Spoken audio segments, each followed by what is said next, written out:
నాకు మాత్రం ఆ కింగ్ కాంగ్ ని ప్రాణాలతో పట్టించావంటే నీకు చెప్పిన డబ్బుల కంటే 2 రెట్లు డబ్బులు ఎక్కువ ఇస్తాను.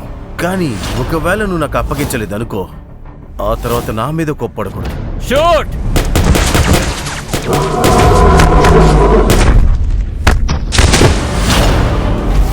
ఇదే నిజమైన పొక్కిషం.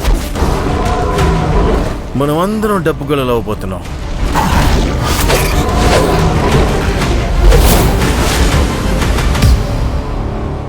ఎర్త్క్వేక్ నుంచి అదే నిన్ను కాపాడింది.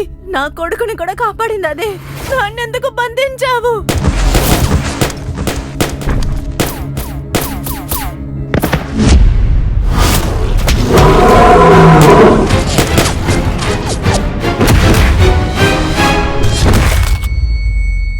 ఖచ్చితంగా నీ వెతుకుంటూ వచ్చిన కింగ్ కాంగ్ వీడు కాదు కదా? వీడు కింకాంగ్ కాదు, వీడు ఒక మామూలు మనిషి. కానీ అచ్చు అసలు కింగ్ కాంగ్ లాగే ఉన్నాడు. దాన్ని పట్టుకోండి.